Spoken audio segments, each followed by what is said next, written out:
I I good evening sir. Good evening. बैठिए। Thank you.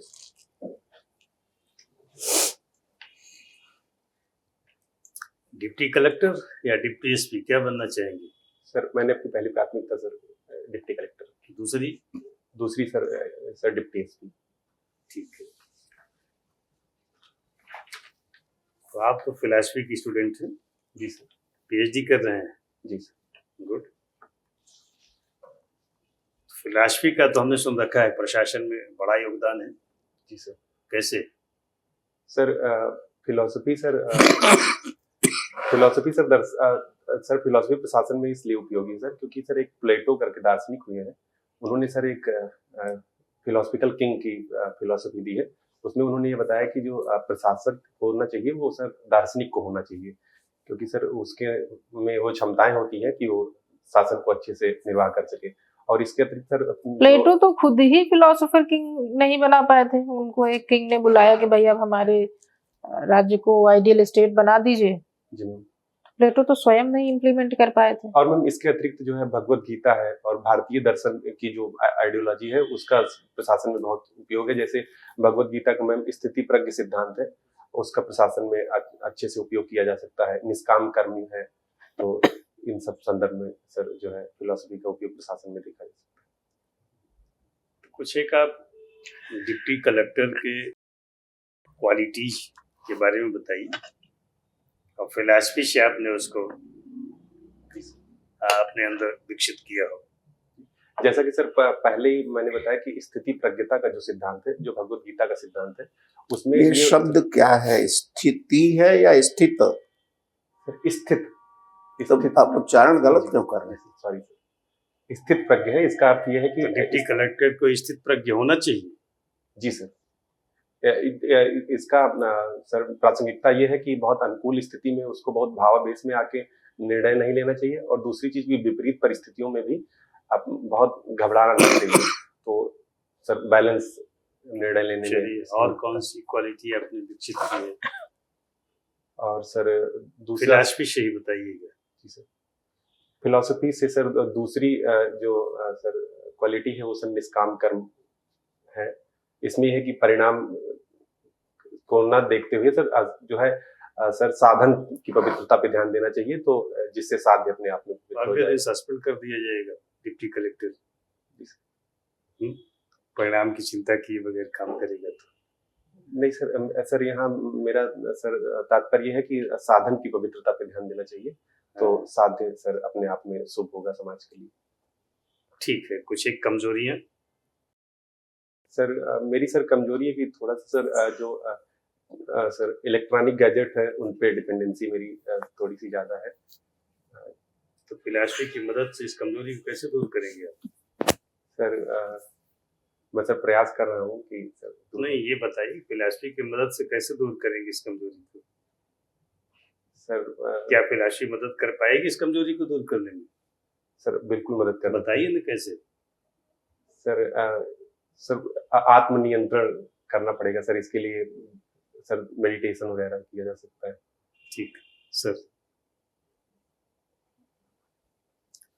आपने स्थित प्रज्ञ की चर्चा किया, 10-12 श्लोकों में उसकी डेफिनेशन दिया है भगवत गीता में। उनमें से कोई एक श्लोक याद है आपको?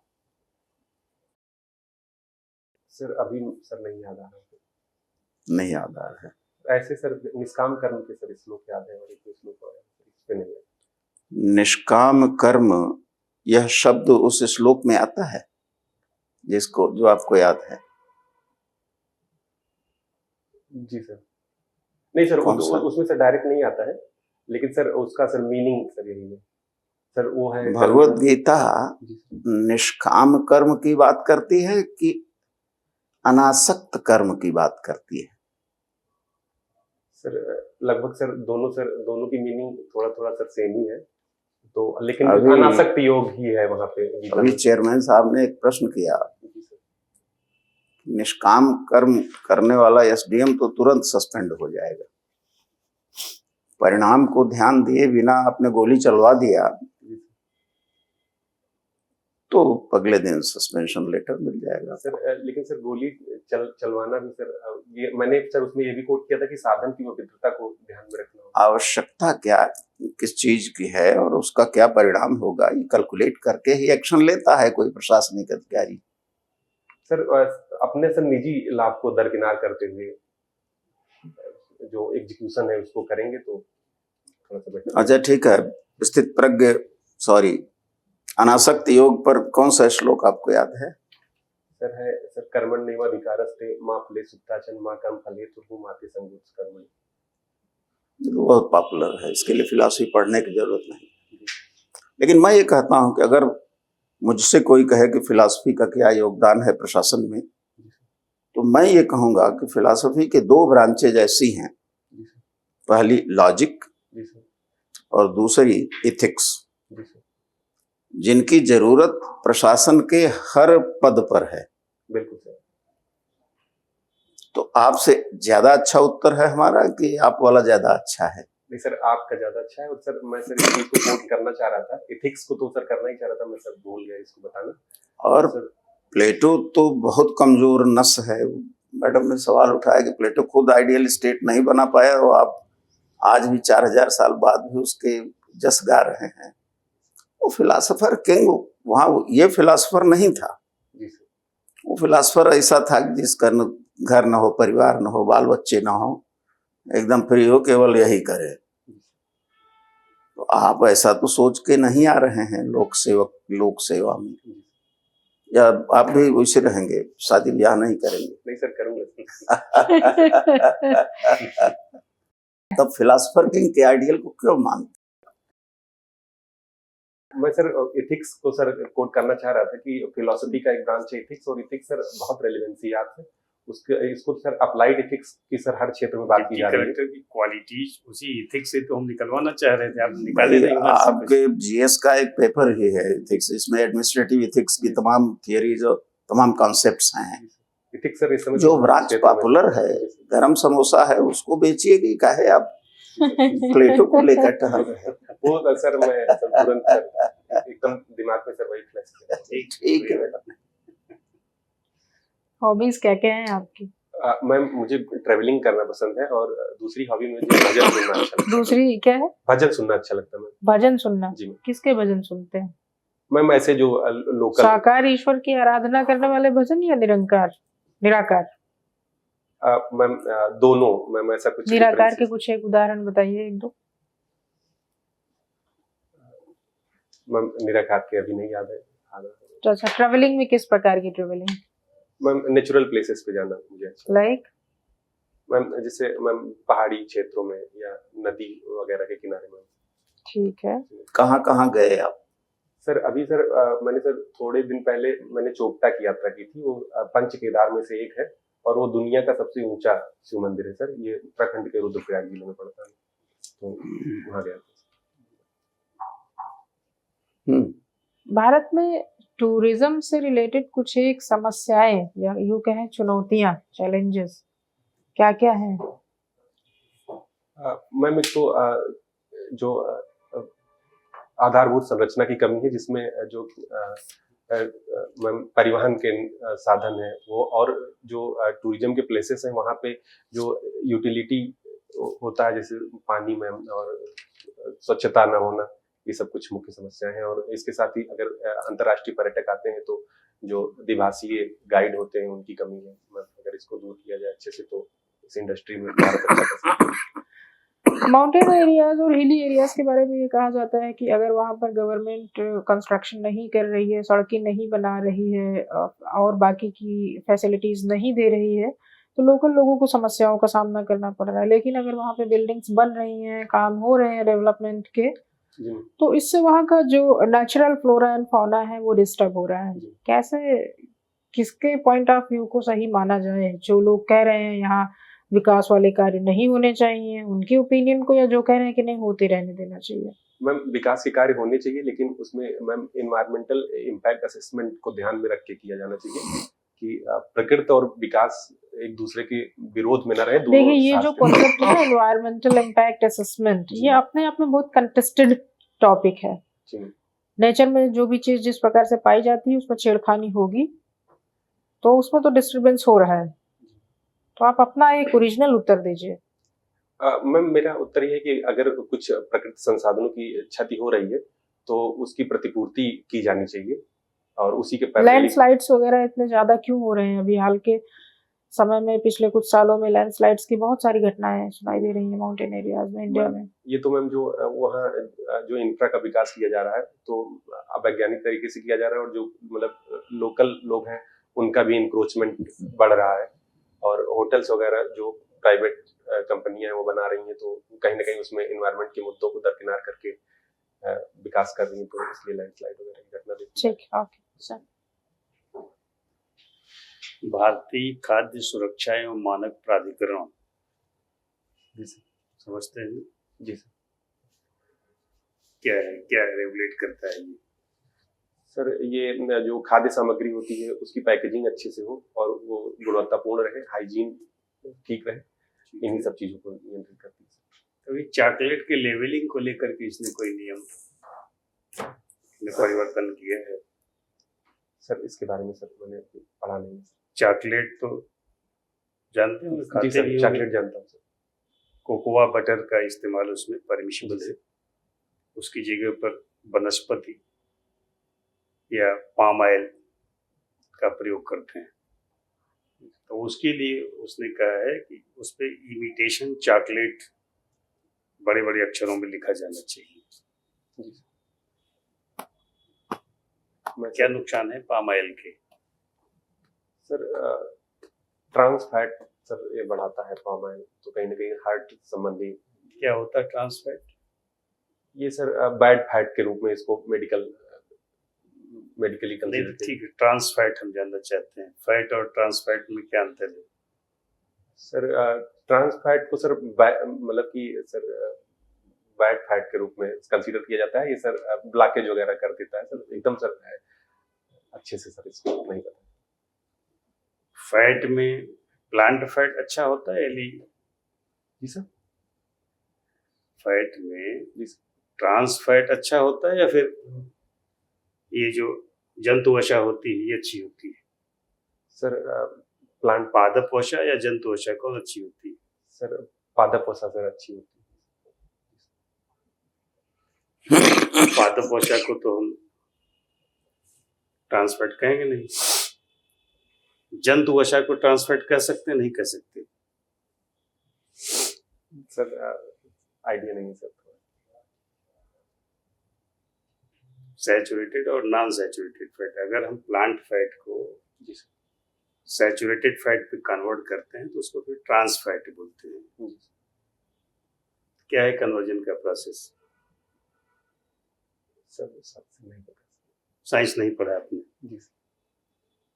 चलिए, खार्गदीप का आइडिया होगा, अभी अमेरिका ने जी सर बम्बार्डमेंट किया है। जी सर। ये सर ईरान का ही सर एक द्वीप है, वहाँ सर उनके आयल जो सर क्रूड आयल का सोर्स ज्यादा है सर, तो अभी तक सर अमेरिका बच रहा था वहाँ पे हमला करने को लेके, क्योंकि सर अगर वहाँ सर आयल रिसोर्सेज ज्यादा है तो अगर वो वहाँ हमला करता तो सर सप्लाई चेन थोड़ी सी बाधित होती, लेकिन अब वो वहाँ भी हमला कर रहा है सर, और वहाँ सर कब्जा करके वो ईरान का जो सर आयल पे सर जो कब्जा है सर उसको हटा के कर सर उसको क्या कब्जा करना चाहता है? सर अभी तो सर उसने वहाँ पे जो उनके मिलिट्री बेसिस थे और या जो मिलिट्री एरियाज थे सर उसी को उसने निशाना बनाया है सर। हो सकता है सर इन फ्यूचर की वो ऐसा करके। फारस की खाड़ी का अनाथ द्वीप इसको क्यों बोलते हैं, खार्गदीप को? सर इसकी जियोग्राफिक लोकेशन सर अभी मैंने देखा नहीं सर, ये आज ही मैंने पढ़ा था सुबह। ठीक, wish you all the best. Thank you. अच्छा लगा बातचीत करके, जा सकते हैं। Thank you.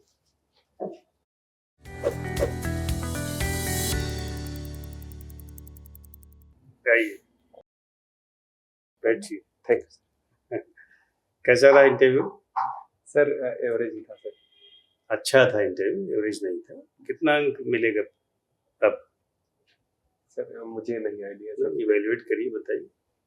Sir 65 to 70 sir मिल जाए तो बढ़िया रहेगा सर। मिल जाए तो बढ़िया है, नहीं तो कैसे मिलेगा 65 to 70 जब एवरेज हुआ है तो? सर थोड़ा सा और सर सुधार करूंगा। 65 to 70 एवरेज मार्क्स तो है नहीं। नहीं सर, ये तो नहीं है सर। ये तो अच्छा नंबर जी है। सर, अच्छा।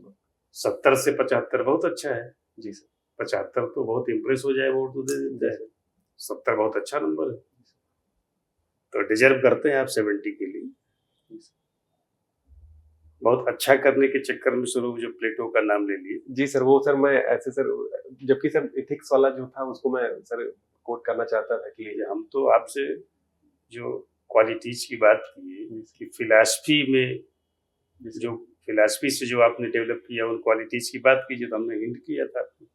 इवन सर एथिक्स को बताने के समय मैं सोच रहा था सर, जो जैसे सर अभी medical ethics, environment ethics, administrative और सर स्पेस एथिक्स, इन सब की बात की जा रही, तो इन सबको बताता नहीं। देखिए, बहुत डिटेल में कुछ बताने की जरूरत है, टू द पॉइंट चीजों को बताइए। बहुत लंबा खींचेंगे तो नंबर ऑफ क्वेश्चंस कम हो जाएंगे। ज्यादा से ज्यादा क्वेश्चंस पूछे जाए, ये आपकी जिम्मेदारी है। लेकिन कुछ ही सवालों का अच्छा जवाब बोर्ड पे इम्प्रेस करता है, ये याद करिए, याद रखिए हमेशा। प्रश्न का उत्तर नहीं है, सीधे सवाल। जिस प्रश्न का उत्तर आता है उसको सलीके से बताइए। तो कुछ बहुत पढ़ने लिखने मामला नहीं। पिछले 4 7 10 सालों में जो आपने पढ़ा उसका रिफ्लेक्शन आता है बोर्ड के सामने। जैसे प्लेटो का आपने मन बनाया था, बहुत करीने से बताएंगे, बट वो मजा नहीं आया। तो ये जो बनावटी बताते हैं वो ठीक नहीं है। जो नहीं, और वहां भी मतलब आपने जो शब्द का प्रयोग किया फिलोसॉफिकल किंग, ये शब्द प्लेटो ने नहीं कहा, फिलोसोफर किंग कहा है, फिलोसॉफिकल किंग नहीं कहा है, फिलोसोफर किंग। तो अच्छा करेंगे आप, न्यूज़पेपर ठीक से देखिए। आज आपने देखा नहीं? हाँ सर, ठीक से न्यूज़पेपर से देखिए। कब है इंटरव्यू आपका? सर मेरा सर 20 को है सर, आखिरी दिन है। हाँ, तो एकदम टाइम है। न्यूज़पेपर हिंदी वाला उठाइए, हिंदुस्तान दैनिक जागरण कोई, और कोई राष्ट्रीय न्यूज चैनल का ऐप डाउनलोड कर लीजिए मोबाइल पर।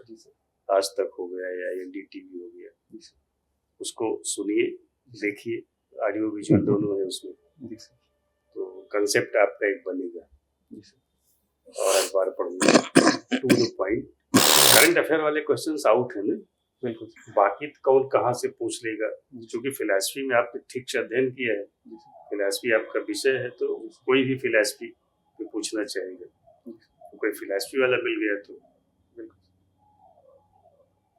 या फिर जो सब्जेक्ट हैं, पॉलिटिकल साइंस वाले फिलॉसफी जानते हैं, सोशियोलॉजी वाले फिलॉसफी जानते हैं, तो उस पर थोड़ा तैयार रहिए। अच्छा करेंगे। पर्सनालिटी आपकी सुधीर, कॉन्फिडेंस की क्या स्थिति थी आपकी? थोड़ा हिला था? हाँ सर, थोड़ा सा। क्यों हिला था?